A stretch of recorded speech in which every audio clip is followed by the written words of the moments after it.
She texted, "Your cancer scare is just drama, man up." I replied, "You're right." Then I updated my life insurance beneficiary to the nurse who actually cared. Stage 3 diagnosis made her regret everything. I, 38, am an architect. My entire life is about structure, plans, and ensuring foundations are sound before you even think about the windows. I apply that logic to everything, which is why this whole situation feels like I've discovered a fatal flaw in my own building's blueprints.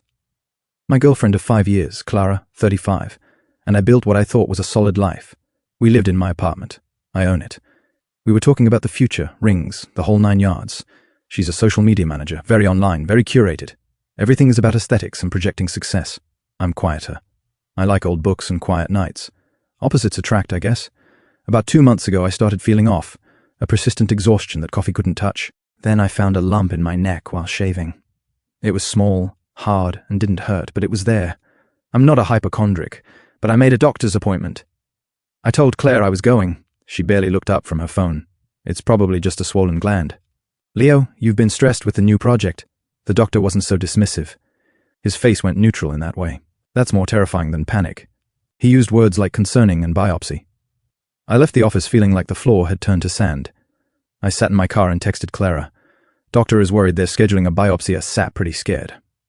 I watched the 3 little dots appear and disappear for a full minute. Then the reply came. Leo, it's always something. Your cancer scare is just drama. Man up. We have the resort deposit due Friday, remember? Focus on what's important. I read it once, then twice. The words just hung there. Drama, man up, the resort deposit. That was what was important, not the fact that my body might be actively trying to kill me. Something in my chest didn't break. It just went cold. It was like a switch being flipped. There was no anger, no yelling, just clarity. The kind of clarity you get when an architectural drawing is suddenly revealed to be structurally impossible. You don't get mad. You just throw it out and start over. I replied with 2 words. "You're right." She sent back a thumbs-up emoji. The next morning, I didn't go to work. I went to a coffee shop with my laptop. I pulled up the portal for my Provident life insurance policy. It's a significant policy, $750,000. Enough to ensure that if I get hit by a bus, the person I leave behind is secure. The beneficiary was, of course, Clara Bellwether. I clicked Edit Beneficiary. My mind went to the nurse who had taken my blood a few days earlier. Her name was Anna. She had seen the tremor in my hand as I filled out the paperwork. She had a kind, tired face. When she was done, she put a hand on my arm and said, "Whatever the results are, you've got this. Be kind to yourself." It was a small, professional gesture, but it was the only piece of genuine human compassion I'd received all week. I didn't know her last name, so I called the clinic. I was polite. I said I wanted to send a thank you card to a nurse who had been exceptionally kind to me. The receptionist gave me her full name, Anna Sharma. Back on the insurance portal, I typed it in, Anna Sharma. Relationship friend. I put the clinic's address as her contact information. I clicked confirm. The system sent me a 2-factor authentication code. I typed it in. A green check mark appeared. Your beneficiary has been updated. That afternoon I went in for the biopsy. It was uncomfortable and scary. The oncologist was kind but direct. He said we'd have results in a week. Clara never asked about it again. The week went by. She was busy planning our vacation, showing me pictures of infinity pools and complaining about her friend's tacky wedding theme. I just nodded along.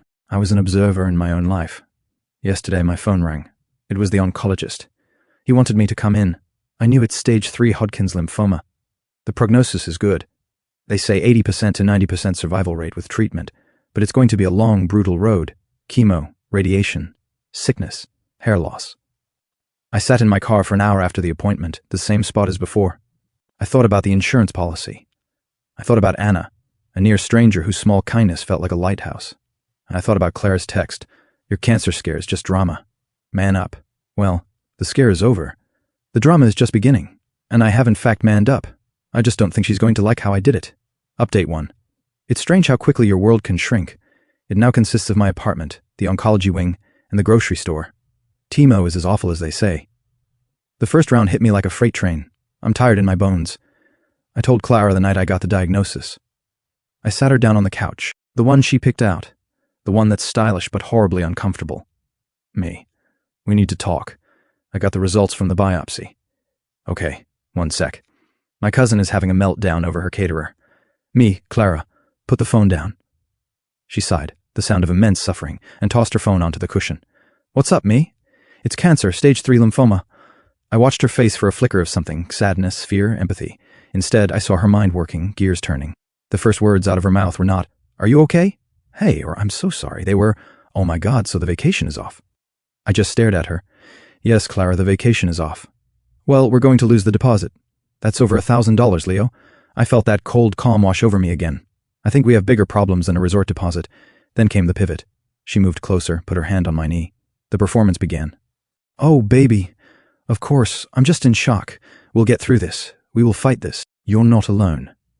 The word we sounded so foreign. She had been a million miles away when I was scared.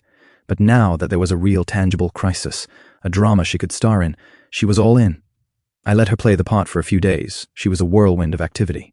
She made a big show of making me a kale smoothie, which I couldn't keep down. She posted a long, vague caption on Instagram about facing life's challenges with a filtered photo of us from last summer.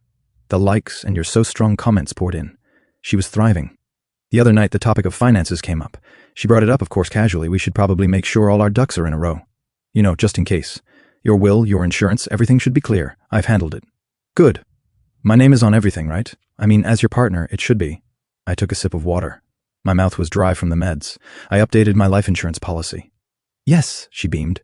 "Oh, good. It's just smart to be prepared." The sole beneficiary is now a woman named Anna Sharma. The smile froze, then melted off her face. "What? Who the hell is Anna Sharma? Is this a joke?" "Me?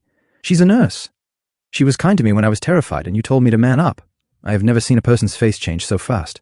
It went from concerned girlfriend mask to pure, unfiltered rage. Her voice, usually so curated for her audience, dropped into a low snarl. "You did what? Are you insane? You're going to leave $750,000 to some random medical assistant you met once?" "Me, yes, after 5 years after everything I've invested in this relationship. That money is for our future. It's for me. If something happens to you, you made it very clear what was important. The resort deposit, not me. I've adjusted my priorities accordingly." She stood up, her whole body vibrating with anger. "This is because you're sick. Your brain isn't working right. The chemo is making you crazy. I'm not going to let you do this. I'm your next of kin, practically." "Me? You're my girlfriend, Clara, and that is a position that is being terminated. I want you to move out. I'll give you 30 days, as is legally required. I'll even pay for the movers." The argument that followed was epic. She screamed. She cried fake tears. She threatened. She accused me of cheating on her with the nurse. It was a masterclass in manipulation. I just sat there too tired to fight back and let it wash over me. When she finally ran out of steam, I just said, 30 days, Clara. The clock started tonight. She's still here for now. The atmosphere in the apartment is toxic. She alternates between silent, resentful glares and sudden saccharine attempts to be the perfect caregiver. "See, Leo? I'm here for you." "Don't I deserve to be protected?" she'll say while fluffing a pillow. I just turned the page of my book. She doesn't get it.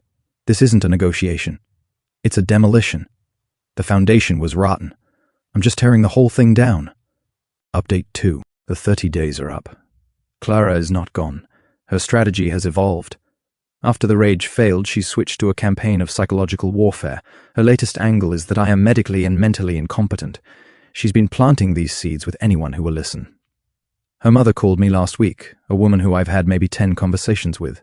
She was boozing fake concern. "Leo, honey, Clara is so worried about you. She said the treatments are making you not yourself, making rash decisions, pushing away the people who love you.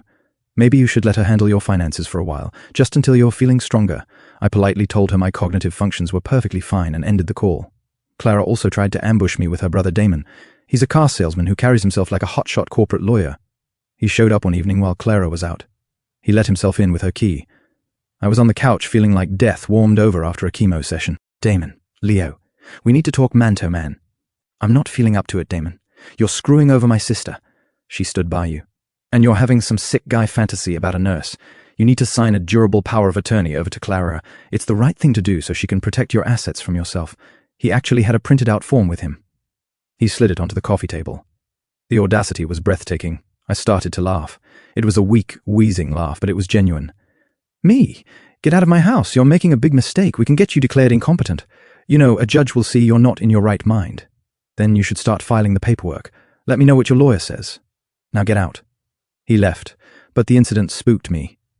The next day, I had a new deadbolt put on the door that works with a key code. I gave Claire a written notice that her key was no longer valid.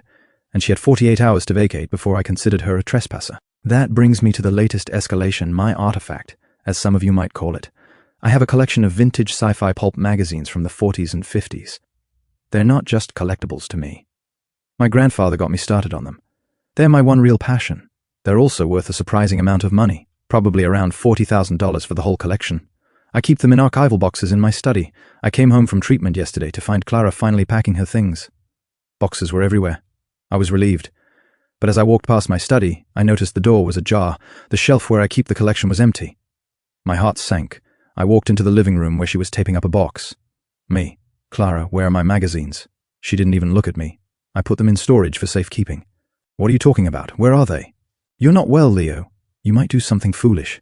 Sell them for nothing. I'm protecting your assets. You'll get them back when you change the beneficiary on that policy back to me and apologize for how you've treated me. She was holding my history, my one connection to my grandfather, hostage for money. The cold rage came back, but this time it was different. It was sharp. For weeks, I've been a passive victim of my disease. Timo has been beating me down, but this was an active attack, and it woke something up in me. I didn't yell. I didn't plead. I took out my phone. Me, Clara, you have 60 seconds to tell me where my property is, or I'm calling the police and reporting this as felony theft. The collection is valued at well over the grand larceny threshold. Her smug look wavered. You wouldn't. Me. I am a man with a stage 3 cancer diagnosis and a very clear understanding of what's important. These magazines are important. You are not. 50 seconds. I started a timer on my phone. She watched the numbers count down. The bravado drained from her face, replaced by panic. She thought she was playing a game of emotional chicken. She didn't realize I had already ripped the steering wheel out of my own car. At 15 seconds, she cracked. They're in a storage unit. Unit 2 at 18 at Lock It Up down the street. I was just trying to make you see sense. I recorded her confession. Then I sent her a copy of it. Me. Your things need to be out of my apartment by noon tomorrow. A locksmith will be here at 12:01 p.m. If you or your brother ever contact me or my family again, I will get a restraining order. We are done. I spent the rest of the night online researching lawyers. Not for the magazines, for the eviction, for a restraining order, for everything. He told me to man up. I'm a man of structure and plans, and I'm building a fortress. Final update? It's over. All of it. First, my health. The last chemo round was a month ago. A PET scan last week showed no evidence of disease. I'm in remission. The word feels fragile, like thin glass. But it's the most beautiful word I've ever heard. The road to full strength is long, but for the first time in a year, I feel like I'm walking towards something, not away from it. Now, Clara. She did not go quietly into the night. The day after my ultimatum, she was gone by noon. But the fight wasn't over. She refused to give me the key to the storage unit. She thought she still had leverage, so I took her to small claims court. It's amazing how the threat of a legal judgment can focus the mind. The hearing was a joke. I came prepared. I had the original receipts for some of the rarer magazines, a certified appraisal of the collection's value from 2 years ago, the audio recording of her confessing to taking them, and a copy of the text where I demanded them back. Clara, representing herself, tried to argue that she was a concerned partner safeguarding the assets of a mentally compromised patient. She even had her mom there as a character witness. The judge, a non-nonsense woman who looked like she'd seen it all, listened patiently. Then she looked at Clara. So, Miss Bellwether, your argument is that you took property valued at approximately $40,000 from the home of its legal owner without his permission and refused to return it because you felt he might mismanage it due to a health crisis. I was just trying to help. That's not help. That's theft. Judgment for the plaintiff for the full appraised value of $41,250 plus court costs. You have 30 days to pay, or the plaintiff can begin collections proceedings. Next case, the look on her face was worth more than the money. The judgment is now a lien against her. Every time she applies for a car loan or a credit card, my name will pop up, a permanent monument to her greed. She eventually gave up the key to the storage unit. I got my magazines back. Her final gambit was a few weeks ago. She ambushed me outside my building. She looked haggarded. The curated Instagram life had clearly taken a hit. She tried to cry. Leo, I made a mistake. I was scared. I know I messed up, but I still love you. Can't we just go back? I saw your mom's post that you're in remission. It's a miracle. It's a sign for us to start over. That money, the insurance, it's still there, right? We could have such a good life. And for the first time, I felt a flicker of pity. Not for her, but for the person she could have been if she wasn't so hollow inside. Me, the life you want is an illusion, Clara. It was never real. You don't love me. You love what I provide. When I was facing death, you saw a spreadsheet. When I needed a hand to hold, you sent a thumbs up emoji. I stepped around her. I wish you well, but my life is no longer your concern. I haven't heard from her since. I blocked her on everything. So what now? I'm rebuilding my body, my career, my life. It's quiet, peaceful, and Anya, the nurse. I didn't just leave her as the beneficiary. I felt I owed her an explanation. About a month ago, I went to the clinic, not as a patient, but as a visitor. I found her on her lunch break. I told her the whole story about the text, the diagnosis, and the impulsive decision I made on an insurance website. I told her I understood it was weird and I was prepared to change it, but I needed her to know why I did it. Your small moment of kindness, I told her, was the only thing that made me feel human during the worst week of my life. It was worth more than you can imagine. She just listened, her expression unreadable. When I was done, she was quiet for a long moment. Then she said, "Keep it, don't change it. Live a long, boring, happy life, and make sure I never see a single penny of it." Deal? I agreed. We've had coffee a few times since then as friends. She's a good person who loves hiking and has a ridiculous dog. There's no romance, no movie-ending kiss. It's just nice. It's a friendship built on a solid foundation, and right now, that's all I need. The $750,000 is still in her name, and I plan on living so long and so well that she'll have to wait another 50 years to collect. That seems like the best kind of revenge. Lessons learned from the story. Empathy defines relationships. Dismissing a partner's fears, like Mira's mockery, erodes trust and exposes shallow motives. Entitlement breeds loss. Greed for unearned rewards, as Mira showed, invites rejection and self-inflicted downfall. Kindness echoes, small acts of compassion, like Lena's, outshine grand gestures and inspire lasting gratitude. Resilience through clarity, facing crisis with calm resolve, as Elias did, rebuilds stronger foundations free of toxicity. Moral of the story: dismissive hearts forfeit true bonds, genuine kindness endures, and adversity